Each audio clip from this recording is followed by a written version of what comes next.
This is a Dreamcast disc and is for use only on a Dreamcast unit. Playing this disc on a hi-fi or other audio equipment can cause serious damage to its speakers. Dreamcast, up to 6 billion players. Welcome back to the stage of history. Why don't we play together? Hey, it's time to make some crazy money. Are you ready? Here we go!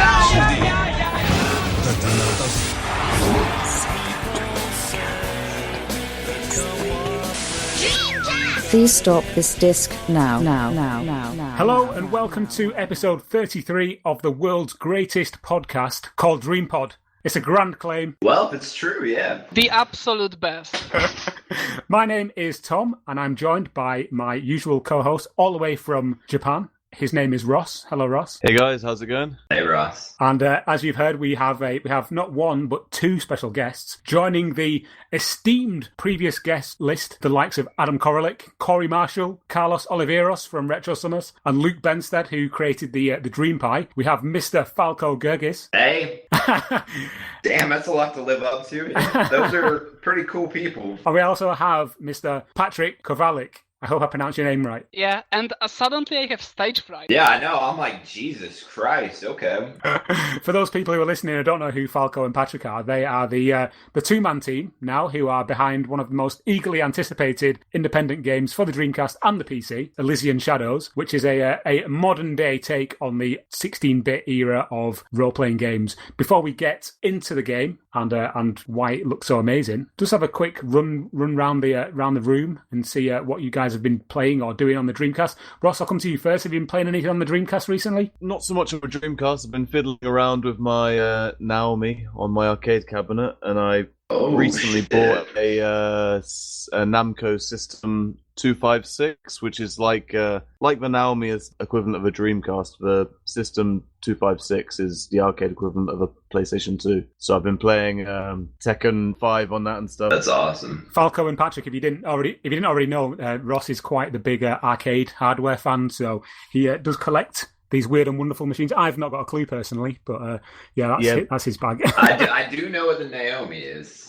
As a Dreamcast developer, it'd be kind of bad if I didn't. I do know what that is. At very least, yeah. You're making a port of ES to Naomi, aren't you? You heard it here first, folks. It's coming to Naomi. I suppose confirmed. I don't know what Dreamcast else Junkyard. you would have to do to put it on a Naomi from a Dreamcast. If I knew what it would take, absolutely, I would. I'd have to look at the hardware. I don't know, actually. I'm completely... It'd be a complete waste of your time to port an RPG to... Dude, no, trust me.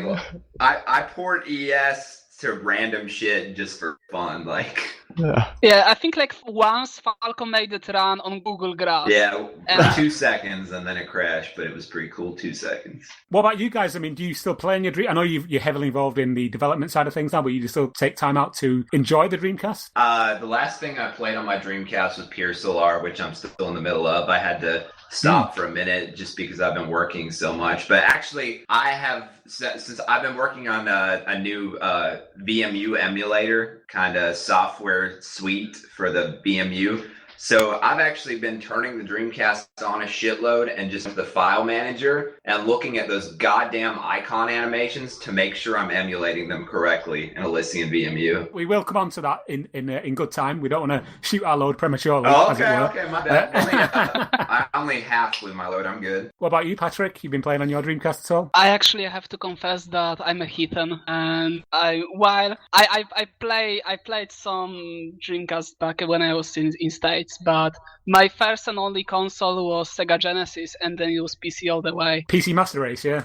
Yeah, Falco is the one who provides sort of console experience. Yeah, I know. I was about to say. Get off this podcast. Well, now we have banned. I honestly, I don't know how he survives or how he stands me. But on the other hand, I'm the one who brings like all the like PC part of gaming into the Dreamcast. So you guys might see some pretty interesting. Yeah, it is funny how, we're both involved in game design, and I'm very much a console gamer. He's very much PC, so there's a lot of aspects of both in ES. All right, guys. To be honest, I've not really played much on my Dreamcast. I've played. I recently did an article on the 10 worst games on the Dreamcast, and that actually mentally scarred me for life. So really, I want to see that article. It's going to be funny if they're all my favorite games. Like that's unlikely. It's pretty unlikely. It says Soul Calibur, Crazy Taxi, Shenmue. No, I was like, I would kill someone.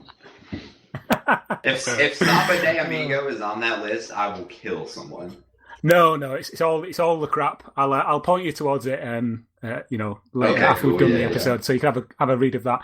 All right, guys. To you guys listening, obviously this episode is all about Elysian Shadows. It's all about Falco and Patryk and how they got involved with the Dreamcast. And if you don't know what Elysian Shadows is, take a few minutes, just get yourself on Google, type Elysian Shadows into Google, and you'll get an info burst. And just skip the Reddit hate bullshit. You can. You'll get an info burst, all right. Yeah. Again, we'll come to that in good time. But first things first, I don't know if this has really been answered with the previous question, certainly for Patryk. Anyway, Falco, I want to ask you this question. What's your history with the Dreamcast, and when did you kind of first get involved with the console? It's a brilliant, beautiful history. Actually, okay, I have something to admit. I never played the Dreamcast during its lifetime. It was 2004. One of my neighbors said, if you mow my lawn, I'll give you a Dreamcast. And I was a console gamer. I had a PlayStation 2, and I was like, fuck, I'll take a free console, So I did it, and I got the Dreamcast. And the first thing I remember is I was playing Resident Evil Code Veronica on the PS2, and I started playing it on the Dreamcast. And I'm like, what the fuck? This is better than the PS2. What? And then I bought Sonic Adventure, and I was immediately hooked because holy shit, here's this console that was discontinued that is actually better than the PS2. And I was just completely immersed in this world. And I remember I was Googling some shit for the Dreamcast, and I stumbled upon DreamcastEmulation.org, which is that's where I was introduced to the homebrew scene. And I found out, there was this group of crazy motherfuckers who were making homebrew games, homebrew emulators, and this kind of stuff. All from a reverse engineered library chaos for the Dreamcast. And I remember burning my first Dream SNES disc, and I was just blown away. I could not believe that people were able to do this. You have to remember, this time frame was before the App Store. It was before Xbox Live Arcade. Console development was something that indie developers, you just didn't do it. That was something completely unheard of. So I remember just being so impressed, and I was already in love with this console. I remember thinking to myself, I will do anything to be able to program for this thing. So I just completely immersed myself in the DCEmulation.org scene. I made friends there, set up the tool chain, and just I rendered my first polygon on the Dreamcast before I ever did anything on the PC, actually. And it's just love ever since then. Oh, wow. I gotta say, I was really the thing that really surprised me was how lively and vibrant and supportive Dreamcast community is to this day. It's really a hidden gem in the internet, because you don't really think that console that's been long dead. We have people who are playing video games and are younger than the console, and yet it's still supported. There are still people playing it. There are still games being released, and I was really astonished that when we had our Kickstarter. Most of our sales were, and I think to this day, still most of our sales are for Dreamcast. That's true. I think it's a very interesting point you make, Falco, is that I think a lot of people came to the system after it was already dead. Right. But the other point I want to ask you is just how big was this garden that you actually mowed to get a free Dreamcast? Because it sounds like a lot of work for a free Dreamcast. Yeah, it was pretty big, but oh my God, it was worth it. When I got, it even came with a VMU, and I think it was Ready to Rumble Boxing or something. Yeah. But I went out and bought Sonic Adventure right away. I hadn't played a Sega console since the Genesis, and I fucking loved Sonic, so I missed how many years of Sonic. So getting back to Sonic Adventure, I was like, oh my God, yes. And of course, in that sort of that golden period between the console kind of going down the toilet and then becoming a highly sought after retro machine, it was really cheap to buy games. Certainly in 2004, 2005. I stocked up. You may not have known it at the time, but you did get one just in time to still class it as a contemporary system, because the last game was actually released in Japan in 2006. Right. Even if you didn't know it at the time, you did just get in there. Barely. I got it just in time that it was cheap as hell in the US, and all the GameStops still had games, and games were everywhere, but they were really cheap. So it was actually a really good time to get into the Dreamcast. Oh, totally agree. All right, so we've established kind of when you got involved with the Dreamcast as a consumer, as it were, and going off into starting to tinker with Dreamcast development.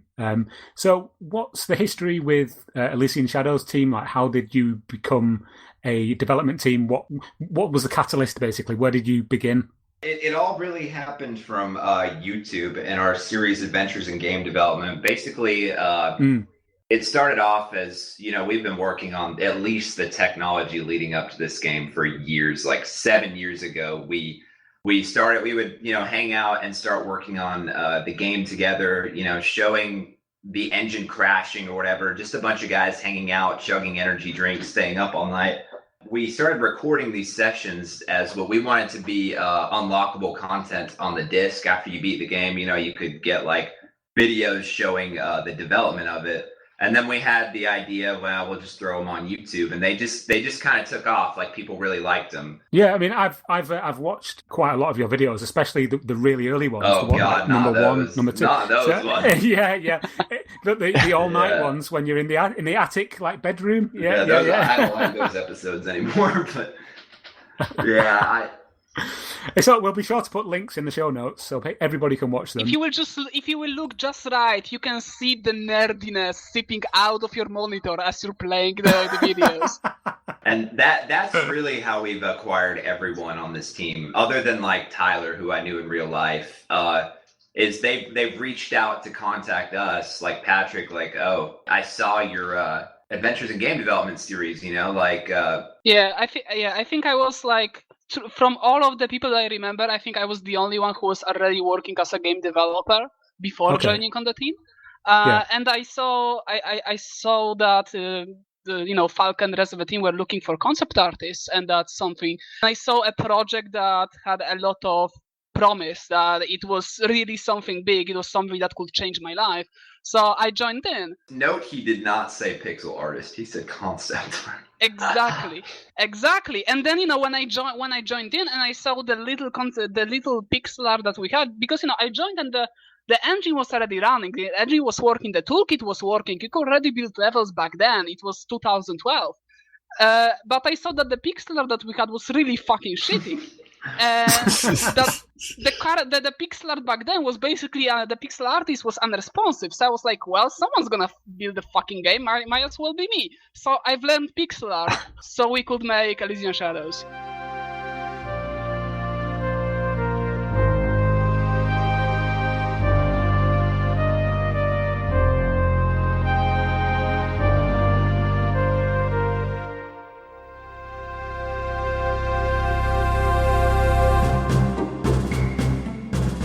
So guys, the game has quite a unique visual style, and I was wondering, where did you get the inspiration or ideas for the style you chose? Like, what games inspired you the most? I mean, actually, it started off, if you look at our earlier screenshots, the game looks, well, first of all, it looks nothing like it does today. Second of all, it looks like shit. It started off a lot less ambitious than it was today. It started off being a strictly old school kind of RPG. There wasn't this modern aesthetic element to it that there is today.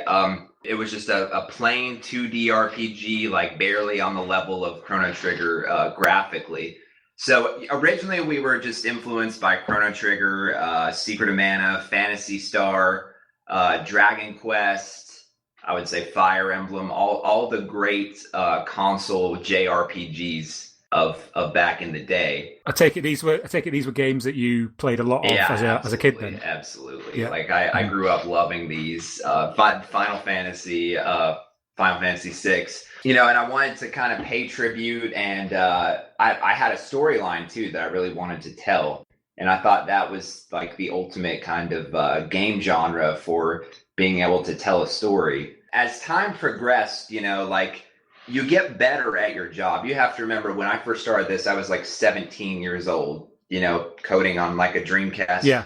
as time progressed, like I just kind of, stopped sucking ass at programming, and I'm always the kind of guy who wants to improve. Same with Patryk. So we were always pushing the envelope. And as we were doing that, like, hey, dude, what if we added dynamic lighting? What if we went to like an actual 3D perspective? All of that just kind of came along. It wasn't originally planned, but it was a product of us like always trying to push ourselves, always trying to do the most and the best we could. And then before we knew it, the game had aesthetically morphed into something that it wasn't initially. It wasn't really an old school 2D RPG anymore. It was like a modern reinterpretation of it at that point. Yeah, I was watching one of your recent videos, and you were talking about like a 3D physics engine converted into 2D or something. And I was like, how did you come to the conclusion that you need this in this 16-bit style RPG? Well, actually, people don't necessarily know it, but our engine and the Elysian Shadows game is actually fully 3D. Instead of loading sprites, you could load a character model and boom, it's like a completely 3D game. Like the engine is 3D. It kind of came about as, okay, we have this 2D game. Suddenly we're adding dynamic lighting. Well, dynamic lighting, bump mapping, and all that stuff is something that happens in a 3D world space, So suddenly we need 3D lighting equations. And then I believe around that time we decided to add the mechanics of being able to jump, kind of like Mario RPG. So suddenly you actually do need a 3D aspect of the geometry.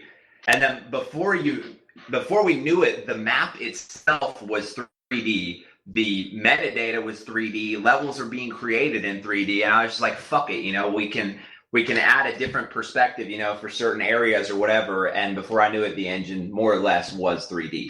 It appears to me to have a kind of almost a Parappa the Rapper style aesthetic, with like the kind of the flat sort of stand-up characters. Is that the look that you were going for? Yeah, yes and no. So it doesn't look as flat because we do have 3D lighting and bump mapping, and that the bump mapping specifically is what's giving flat textures like a more 3D aesthetic. So yeah, to some extent it's billboarded like that, but it's also a lot less flat than that. What do you think, Patryk? Also, the characters will be normal mapped, so they will be looking like 3D objects. It's just that Spine is being kind of a bitch. That's our animation tool. Yeah. It's Spine is what we're using for animations, and we initially decided to use it because. I don't know how much into technicalities I should be, because I imagine it will become quite boring for people who have no interest in game dev. Yeah, maybe let's skip that. I wanted to say the particularly funny story was with lighting and how that came about. I remember that I was kind of bugging. Like it's a great example how you will ask Falco for inch and he will give you a mile, because I remember being very. I don't remember which exactly game was that inspired me, but I remember seeing very nice lighting effects in 2D game, which were very basic. It was just like point lights. They weren't really casting any actual shadows. They were kind of faked. It was like very simple effect, and I started making mock-ups in Photoshop for Falcon. I was like, hey, look, that's looking nice, right? We could have it, right? So, I was kind of bugging him, and then he said, well, fuck it, let's make full 3D lighting with dynamic shadows, 16 light sources on one scene, and all kind of craziness. Yeah, I'll never forget. You should. At first I was like, fuck no, we're not doing advanced lighting, because I didn't know how to do it.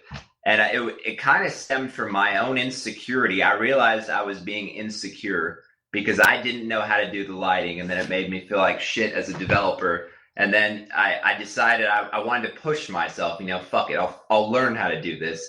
And that's how a lot of stuff in ES has come about. And I feel like that a lot of like that kind of insecurity and trying to get over it is what's made me the developer I am today. Because at first I was afraid to attempt dynamic lighting, and I just wanted to brush it off because, I don't know how to do that. I don't know how we would handle it. But basically I took a Christmas break one year, and that's all I did was like the lighting equations and shaders and stuff for that. Yeah, I mean, it does have a very nice kind of like a day-night cycle. Yes, which I thought was quite impressive.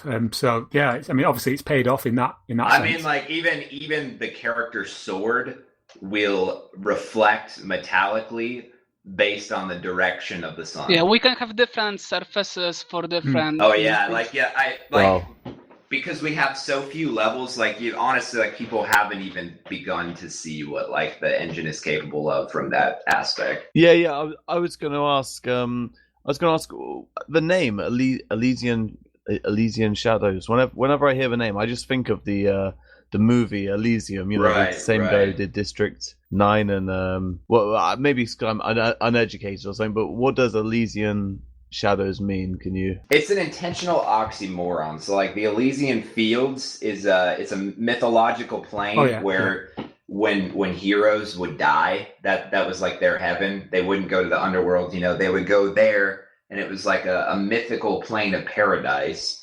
And the shadows aspect is kind of like implying that maybe this paradise is not what it seems to be, that something's wrong in paradise. So it's an intentional paradox in the name that's supposed to make you go, like, what the fuck is this? Yeah, who lives in the shadows of paradise? Yeah, no, it adds an even more mysterious kind of dimension to the game, and because obviously you've never really released any details on the story, so that's kind of what makes me want to play it even more. Yeah, I was trying to work out what the story's all about. All there is like there's a short blurb, like a paragraph and a half or so on your official website. And I was looking back at your videos, and you can't really make out anything sort of like the game story-wise, which is totally a good thing. We're accused of not having a storyline, which is honestly, it's completely bullshit. We had a storyline before we had anything. It's the way the story is and flows. It's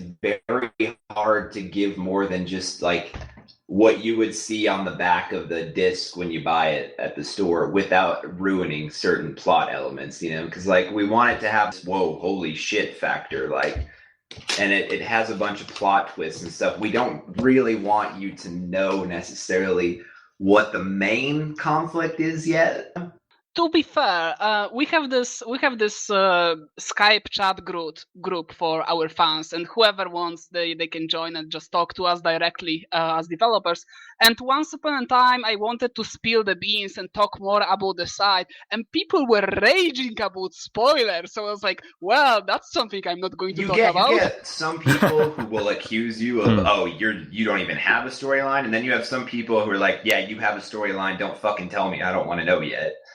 So, it's like, I would rather see like the reviews on gaming sites when it comes out like, holy shit, this storyline is whoa, like we weren't expecting it, like there's nothing that's ever been done in an old school style game, rather than, oh yeah, this was the storyline that they presented. Yeah, that's something that really resonates with me because I'm Polish, and one of the most ragey games from Poland that came out recently is obviously Witcher 3, and so many people were enthralled with the story and the moral choices, and people were really excited about the story of The Witcher, and that's something that I really want to live up to as well. Like, I want people to talk about Elysian Shadows as they talked about Witcher. Me too. I want people to sort of have to pause the game and think about what kind of decisions they would want to make. Which is as something humans, that you right? never see done in like an old school 2D RPG. The storylines, other than like Chrono Trigger and a few others, are kind of flat. I want this to be like, oh my god, like you're empathizing with these fucking 16-bit sprite characters. Like there's another emotional level of connection there that has not been done in that style game. Yeah, like you remember how many people tried to reload or restart Final Fantasy because they wanted to save Ares, right? Right, yeah.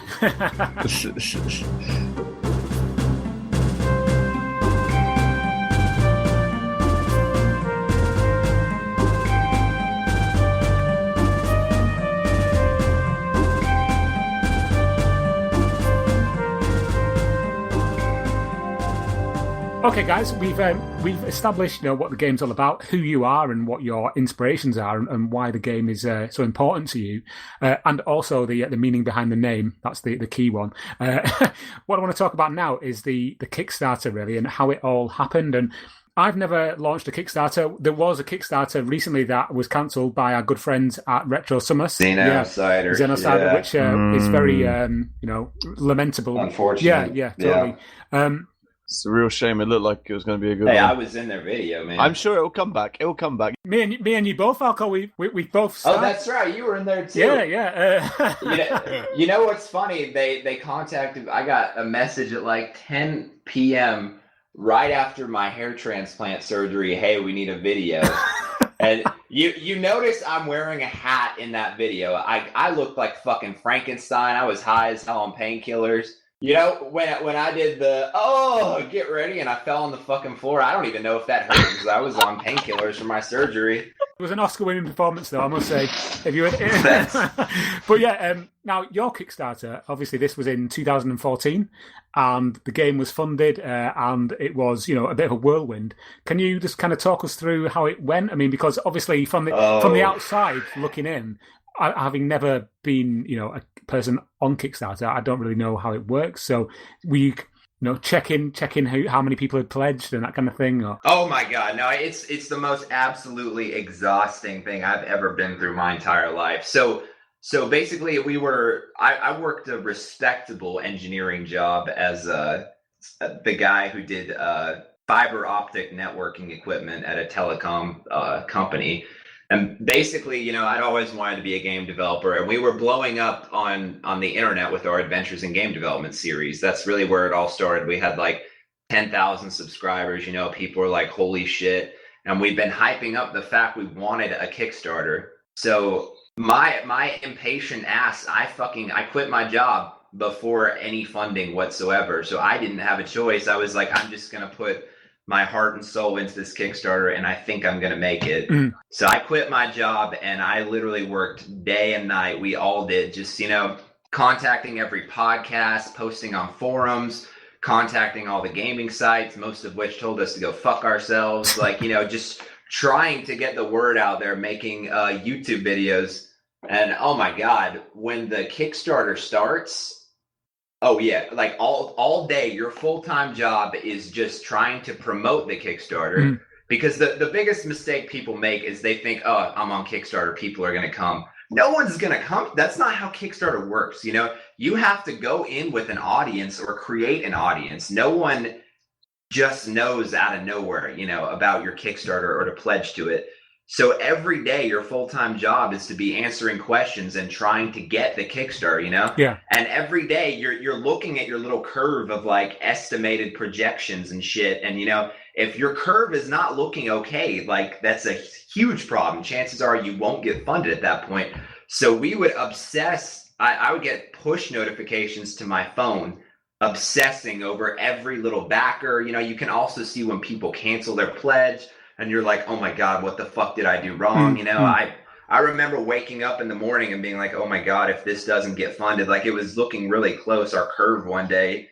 This is a game I've worked on for 5 years. I quit my job, and it's not good to have a failed Kickstarter associated with a game, Do you think I know I've obviously looked into the history of the Kickstarter and the game, and I know that you were featured on, was it WHNT 19 News, which is a local... I was actually on 2 local news stations, yeah. Yeah, and that was that the kind of the point where it kind of went like stratospheric? Do you think you... Actually, no, because the thing is, I live in the middle of Redneckville, Alabama, Being on the news for me was more like a fuck you to everyone locally who thought that I, wasn't doing anything with my life. Yeah. It wasn't so much that people in the middle of, cotton fields, Alabama were going to go support this Kickstarter.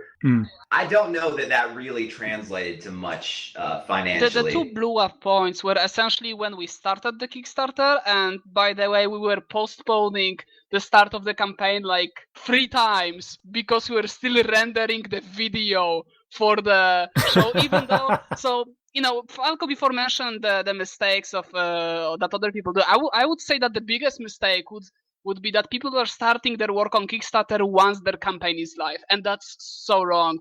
We started working on Kickstarter before, like, Elysian Shadows Team started working on our Kickstarter, even before Kickstarter was a thing, when they started making YouTube videos and building a community. Then we were Right. starting actually working on by like a year before we started the campaign, when we started dropping hints that we're thinking about Kickstarter and people were mentioning and asking about Kickstarter. 2 months before we started the actual campaign, we already had set the time and date when we start, and we started massive media push when we were going on podcasts and talking with people, and that's where Kickstarter became our day job essentially. And then once the campaign goes, the insanity goes even further, and then you're basically 24/7 working on the Kickstarter. Yeah. Right. And we had this launch party where Falco was back in Alabama, where all of the international members were on the live stream, and there were like other people joining in, and we're just entertaining and hyping up the contributions. Like I'm thinking donations because it really reminded me of when live streamers are hyping up their donations. That's kind of how it was. Yeah. And then throughout the Kickstarter, we will do a couple of events like that as well. I mean, a couple of few, yeah.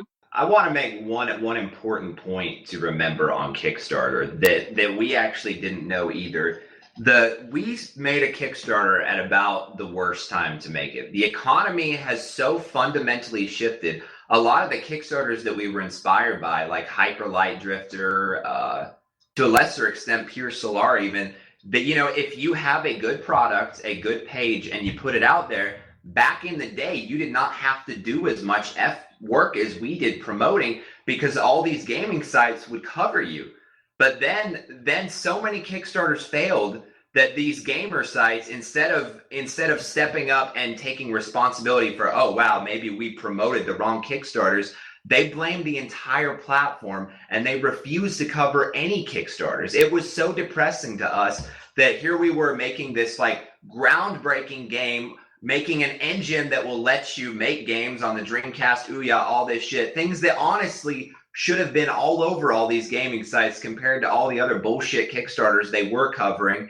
And we would wait and wait every day, and it never came. The press was never there until we were actually funded because of that backlash. And that's what people have to realize, is the Kickstarter economy and culture has changed so much, and it's really depressing. Yeah, at the time, press was more interested in writing articles, top 12 amiibos to use as your butt plug.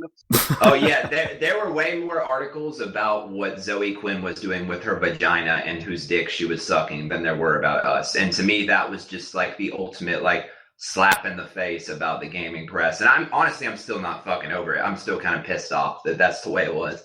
On that note, Falco, weren't you photographed having like champagne with Zoe Quinn after you funded? That's okay. So that's another thing I'm giving shit about. So you can clearly see from my tone of voice that I'm not a supporter of her. That I don't like what she did. So we have all these like pro Gamergate people thinking I'm in bed with her.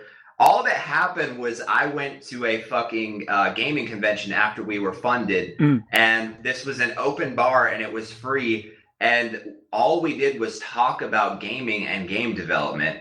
And this girl, as much as I disagree with her philosophy, she was never anything but nice and respectful of me. And she actually even posted, well, actually she lost her phone, and it was a whole fiasco because she was all worried people were going to find it, whatever. And I gave it back to her instead of being a piece of shit and going through her texts. So basically it came down to... What? Basically it came down to like this girl and was never doing anything bad to me, So I'm not going to be a fucking dick to a fellow developer who is at a game development conference, who's doing nothing but talking about game development in a very professional manner, and is not doing anything other than being nice to me, As much as I disagree with her philosophy.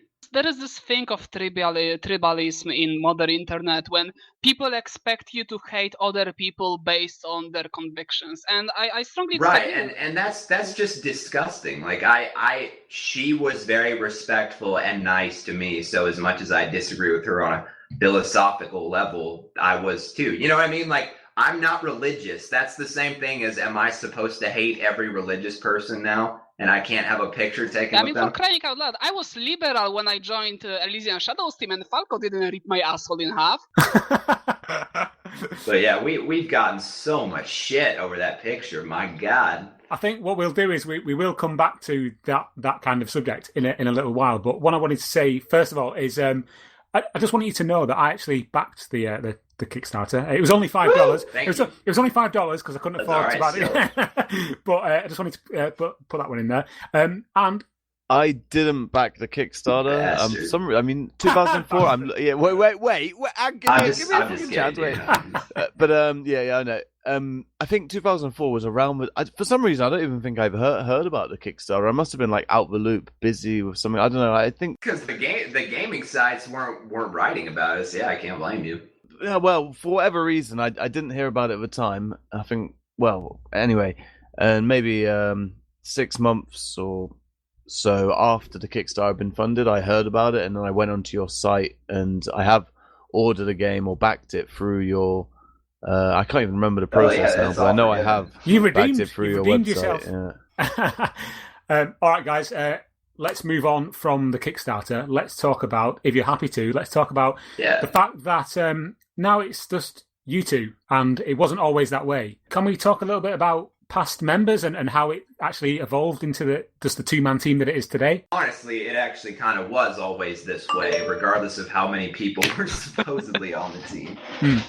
You want to start off, Patryk? Or? Yeah, let me just say that... I think I've been talking a lot. Working on Elysian Shadows made me lose faith in humanity. Because we had before even there was any money in play, when we all were working on it for free and it was our hobby project. Back when I was, since I joined until the Kickstarter, there was 7 or more artists going through the team. They would just come over. I would spend time training them and teaching them how to work. Like we're talking skills that they can just go and apply and get a job, because that was my job at the time.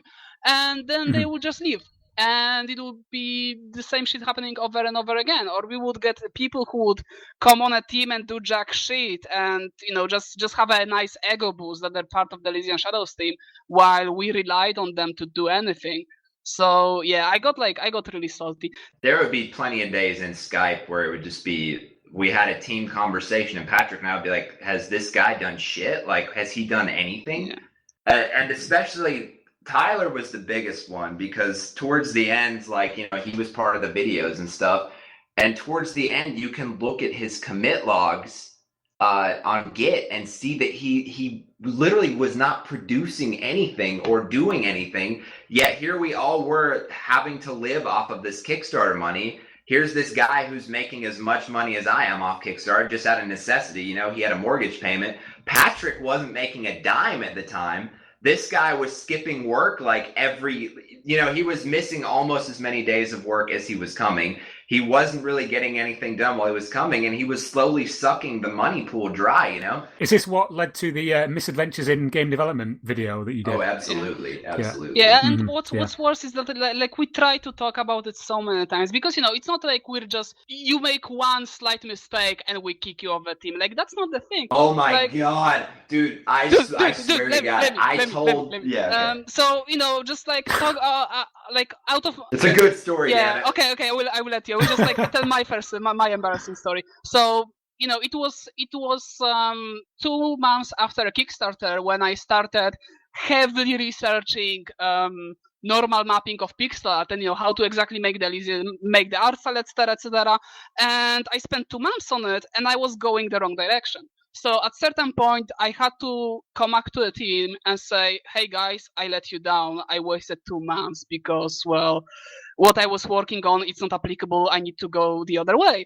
And we took it as champs, and we just went over it. There was just this communication that, okay, I fucked up. We might be behind. And honestly, that's what happens in a game project like this that is so R&D intensive, that is trying to do something new and inventive and pushing the envelope. There is not another game or game engine out there quite like ours. Sometimes you'll invest in technology and you'll fuck up. You'll go the wrong way. You back up. It's not a big deal. That's part of wanting to make ES as grand as it is, instead of just wanting to settle for a cookie cutter little shitty 2D RPG. At the time when I started it, there was only 3 or 5 other people on the planet, at least on the internet when I could find the records, who were doing pixel art with normal mapping. Like, there was like literally nothing to learn from. I had to start everything from scratch from my understanding of, And a teach yourself kind of thing. Teach yourself. Yeah, like just, R&D, right? But, I spent some time and I had to go back and I just had honest discussion with a team what to do and how to go about it. And then also, so, coming back to losing faith in humans, we had some people who had to leave a team, but they were very graceful about it. They just talked to us. They said, hey, I don't think I can do this anymore. It doesn't excite me, or I just don't have it what it takes. And we will part ways, and it will be very friendly. What we are salty about is people who either just disappeared off the radar, or they were claiming that they were working while doing jack shit and claiming paychecks. So when Tyler left, like, this guy had been my best friend for like 7 years or something. Literally, I woke up at my house. The development studio's a trailer next door to my house. Like, I live next door. So I walk over and I see him and his parents just taking all of his shit and loading it up. He did not even give us a lot of equipment was his that we were using. Well, so Falco, you just kind of looked through the window and saw this happening. Exactly. Right. He didn't give us a second heads up to commit the code or the pixel art that we were working on before he ripped the server that was his out from under us. He took routing equipment, he took the server, he took Patryk's fucking bed, his desk. He literally sabotaged us for 2 weeks having to recover all this because he did not have the maturity level to tell us, sorry guys, I want off the team. Did he give a reason? Not as far as I know. I'm sure it'd be something like I was an asshole, but honestly, there was a lot of stress, a lot of pressure. I've been to engineering school. I'm working on a master's. I've been programming like most of my life. Tyler was new to this. I just don't think he was up to the challenge. And then there was a lot of substance abuse because we both had Adderall prescriptions at the time. I still do. And he was taking more than he should have. And I just think he burned out mentally and emotionally. He couldn't handle the stress. And, the team, we would all be here working, like, where the fuck are you? He wouldn't show up for days. And then we would bitch, you're getting paid like Patryk isn't. How's that fucking fair? And not only that, but the people on YouTube would be able to see for the last 5 chapters in Adventures in Game Development, we've seen one clip of this guy where I had to force him to record, and, he was in all the previous ones and suddenly he's disappeared. I think that all of that pressure, just like he cracked and he couldn't do it. And instead of being a man about it and saying, look, man, I either need to quit or I need some time to get my shit straight, he just decided to try to sabotage it like a bitch. Yeah, if he would just say that he needs a briefer, there is nothing wrong about it. We all deal, all have dealt with all kinds of shit in our lives. Recently, I finally cracked and decided I need to go to psychiatrist because I cannot manage my depression. And I told Falco, everyone on this team right now, because there's only 2 of us, we're all on antidepressants. It's just that's part of Kickstarter. The way it was is that I said, Falco, look, dude, I'll be starting meds and I will not be as productive as I would have been, but it's all for the greater good in the long run. And Falco was extremely supportive. He's honestly my best friend at the moment because he's the one who helped me go through it.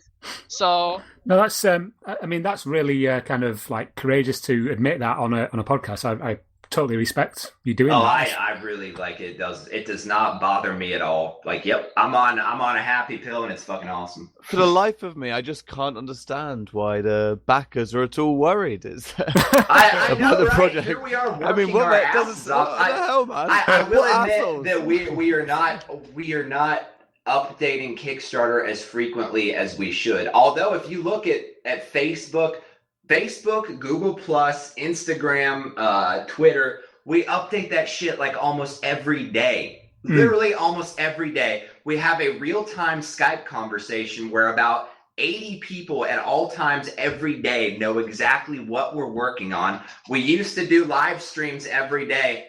We just have fallen behind on Kickstarter updates because we're so goddamn overworked.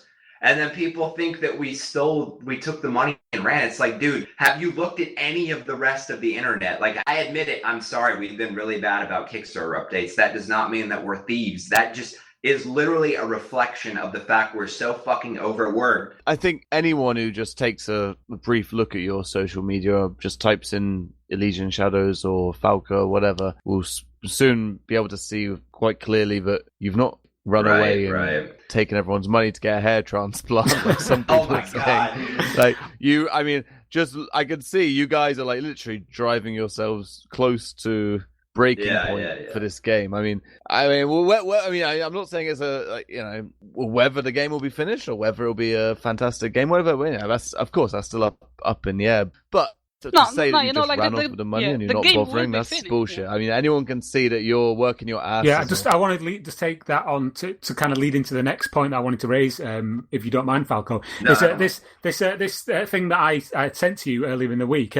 Is this big long JPEG of how to be an indie game developer, which is it's basically just like taking screenshots of you and saying this guy took our money and he's partying with Zoe Quinn. Just obviously reference what we were talking about earlier. All this kind of, how do you, obviously the realities of being somebody in the public eye is not like sunshine and rainbows. How do you cope with this kind of shit that you see? Because I honestly, let's put it into my own perspective, right? Obviously I run this site and I do this podcast and I see things on Facebook and Twitter that do piss me off, but I've never seen anything on the level of this aimed at myself. I know, it's disgust the amount of effort this motherfucker had to go you got to commend the effort. Not only that, but some of those quotes that were taken out of context are from this real-time chat room where every day I'm sitting in there giving out free source code and helping backers out and just being this amazing guy. That means someone is sitting in there fucking day and night looking to misquote me. Like, that is just incredible to me. Not only the level of hate that you must have, but the level of what the fuck are you doing with your goddamn life? Well, you got to give him credit, man. Look at, he's spent a lot of effort on this. Look at this. With that level of tenacity, couldn't you be out making your own fucking Kickstarter? It's really fucking shit. If that person would commit even the 10th of the energy that they're committing to just hating on Falco and the team towards anything productive. This motherfucker could discover a cure for AIDS, for God's sake. I must say though, Falco, if you don't mind, I will put a link to this image in the. And I will say though, to be honest, you don't look too bad in some of these photographs. Some of them are quite flattering. Oh yeah, I know. I do look. At least I look pretty. Yeah. He has cherry picked some very nice. maybe it's like some sort of love-hate relationship. There's a bit more. Maybe this is this is a stalker, I think. He didn't take any of the ones where I was up all night and I looked like shit. He took all the best ones where I was well rested. I was like, all right, well, at least there's that. I hope he waits until my hair transplant grows in, maybe updates it with some nice new hair. That would look good. But back to the question of we didn't even answer the question how we handle that kind of shit. Honestly, not that well. I always thought I was the kind of guy who didn't give a shit what other people think. But, when you're already under so much pressure and you have fucking people that are so many people who don't know you, don't know fucking dick about you saying this kind of shit, it does kind of wear you down in the end.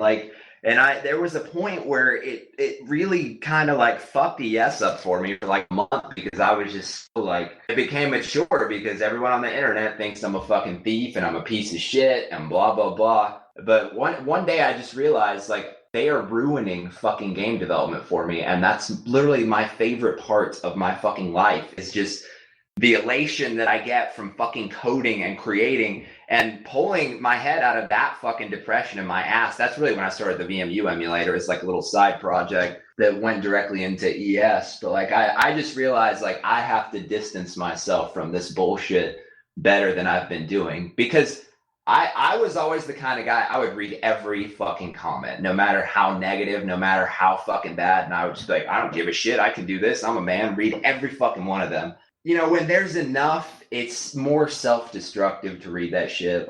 I'm not above admitting that I had to distance myself and I really don't read a lot of those comments anymore. It's just it's not worth the stress hormone release from fucking reading that kind of toxic bullshit. No, I mean we've got it on a much like lower level. The both of us, me and Tom, and a few other people on the team. Whenever we write an article about the Dreamcast or something, even on Reddit, there are always people there criticizing I don't get it. You're fucking like a badass Dreamcast site. These are guys who have never made or created anything in their lives. They just exactly. Some people will shit on you just for the glorious feeling of like shitting out on other people. So. And it's really a death of 1,000 cuts, right? Like, you won't care about 10, 100 comments, but the 1,000th gets to you. Yeah, it just builds up. It really shows like why so few game developers are public. Like, there is very few. Talking about shits and asses. Falco, yes. What have I been hearing recently? Oh, about my little what happened? My little infection. Well, if that's how you want to put it, yeah. My little anal fungus. Actually, all it really was I had a yeast infection on my ass from, I don't know, like I would take Adderall, work all day and work out at the gym, get really sweaty, and I don't know, maybe I fucking forgot to shower one day in there, and so I had a fucking yeast infection on my ass for a while that was. Really blew up. It really blew up on the internet. It blew up on the internet so much that I got a comment from a guy who's like, I had never heard of you or your project until I saw your fucking anal fungus on the front page of a gaming site, and now I bought your game, and I was like, well, holy shit, this fucking yeast infection was actually a blessing, like, and I think it's fucking hilarious that we've been doing all of this, like, really, like, groundbreaking work for the not just for the fucking Dreamcast, for the Dreamcast, for the fucking Ouya, just, like, for 2D fucking modern takes on games in general. No one gives a shit, yet here I make a little fucking half-joking video on YouTube mentioning I have an anal fungus. Oh, boom! I'm on the fucking front page of all the gaming sites. Like, yeah. I think that's fucking hilarious. Makes you really want to whip out your penis on a live stream and do a helicopter dick. Like, that's gonna. You know what I mean? Like, if that is what it takes for you motherfuckers to do your job and cover video games, then fuck it. Maybe I'll fucking cultivate some mushrooms on my asshole. Tom, mate, what's happening? What's happening? Rein it back in.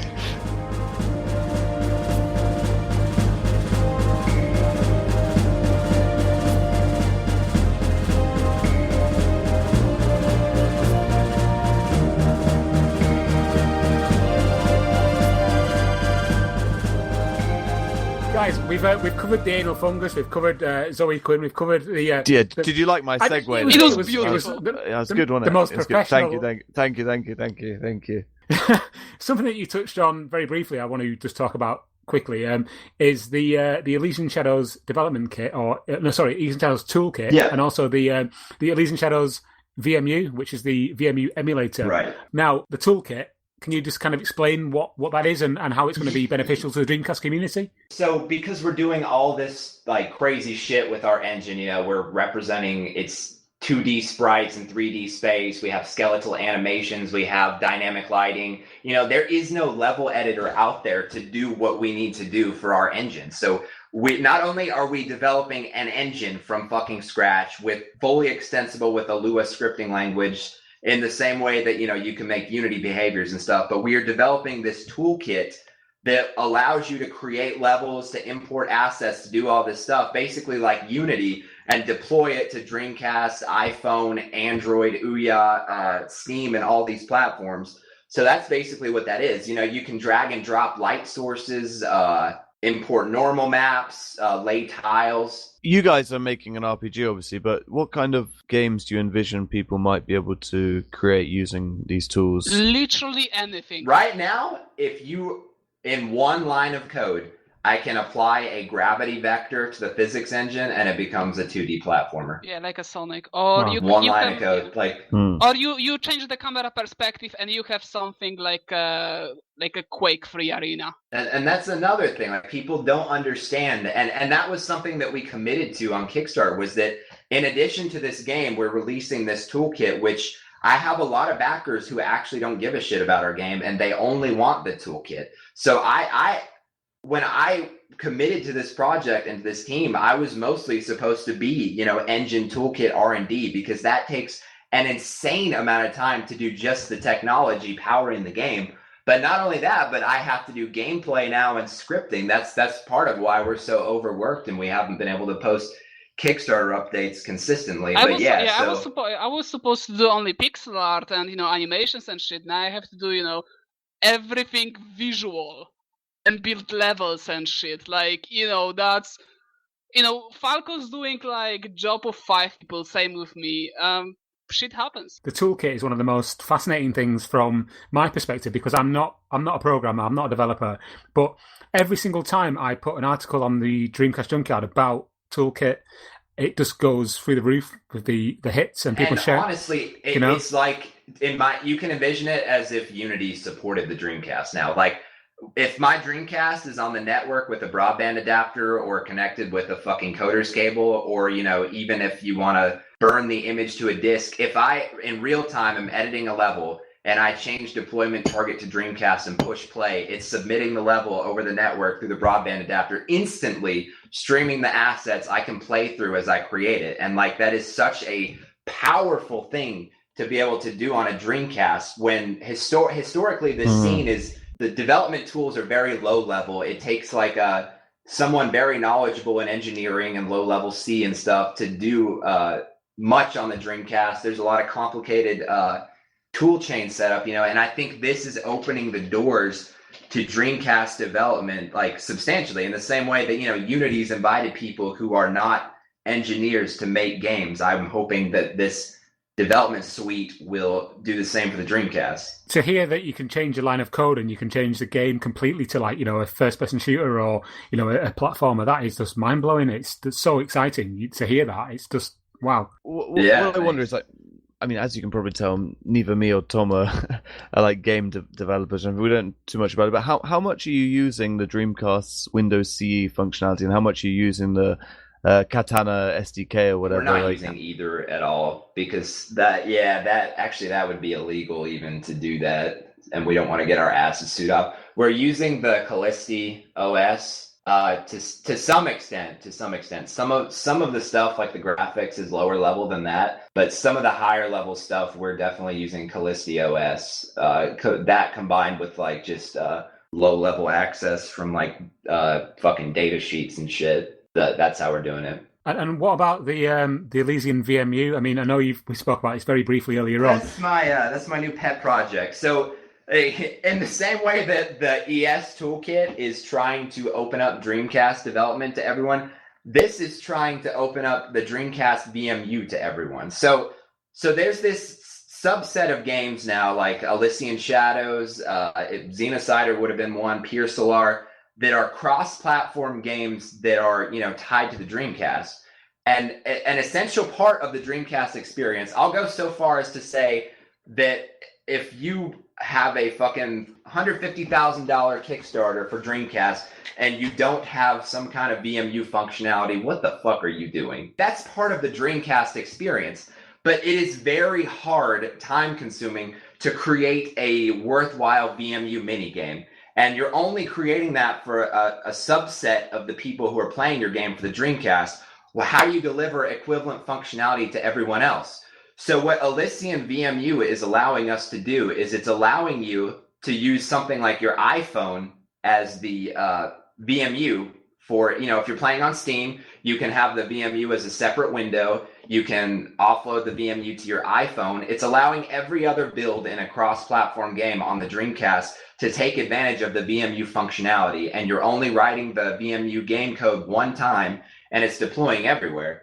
And I want to make it like a background service to where any new cross-platform Dreamcast game can communicate with this VMU submodule that I have and utilize it. And if you plug in like with a PC to Dreamcast USB converter or something, it can actually commit that to your actual VMU, So it's like an internal file system manager actually managing save files on a virtual VMU, and you can load and offload it to a real VMU. Yeah, I mean, like I say, I've got nothing but admiration for not just people who can, like, you know, develop new games, but also people who can bring completely new concepts to the Dreamcast. And this, for me, is one of the most exciting things. Thanks. And that's always been a big part of this project that I don't think people understand. You know, there are games like Hyper Light Drifter. Oh my God, I fucking was in love with that Kickstarter. It's taken them years and years to finally get the game out. It's made in fucking Game Maker. Like, no offense to them, I'm sure it's an amazing game, but we're developing our entire toolkit from scratch. We're giving you the tools. We're bringing all of this extra stuff to the table for other developers to utilize, you know, and yeah, we're a little late. Like, I'm sorry. You know what I mean? Like, the scope of our project is so much more than just a standard game that you would build in Unity, and I don't think a lot of people... Plus, we got backstabbed by, like, literally 3/5 of the team.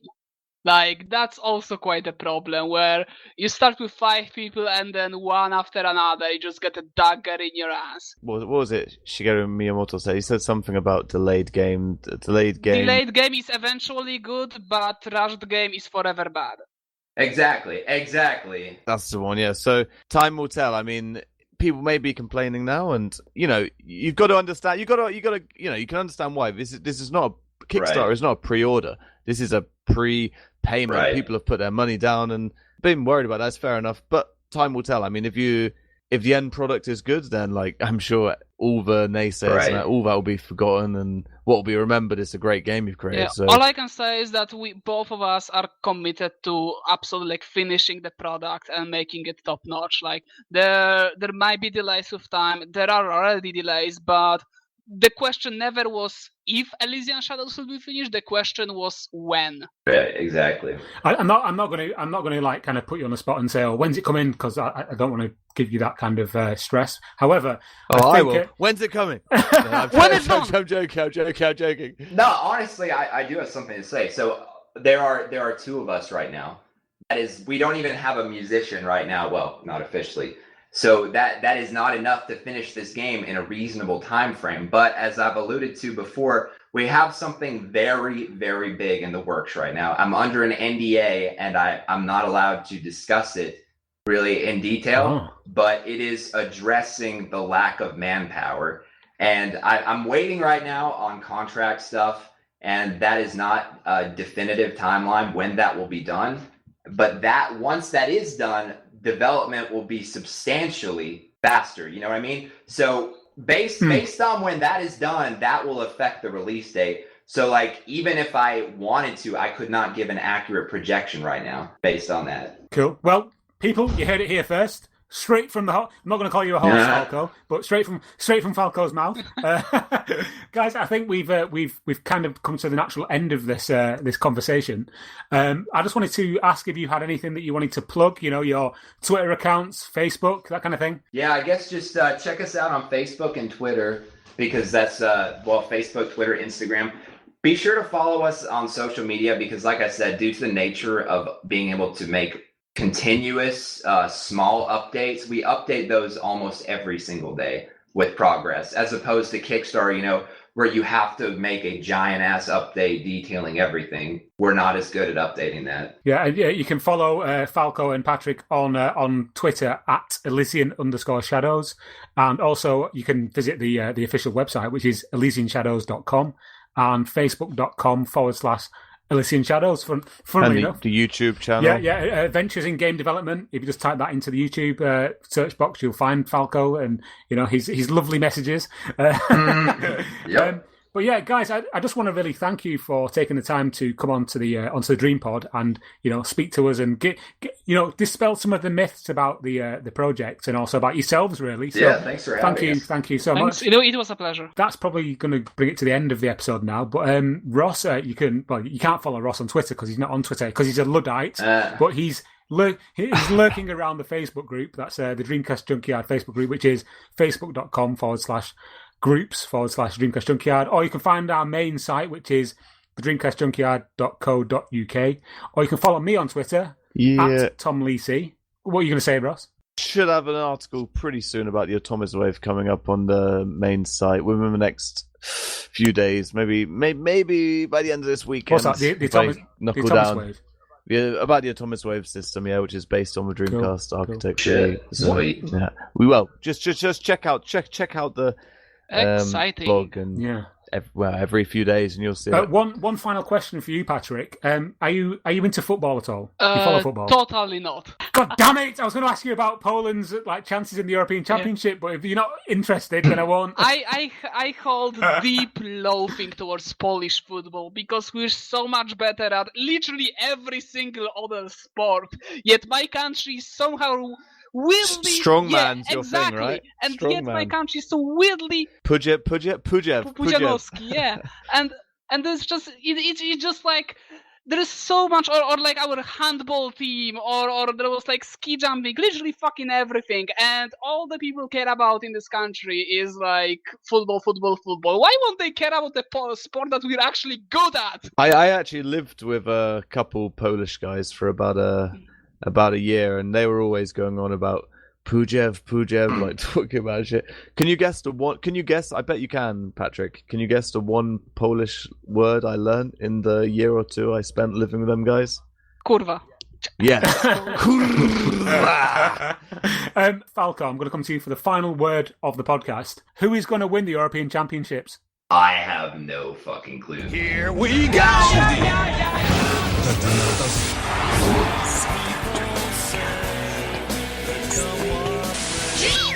Please stop this disc now.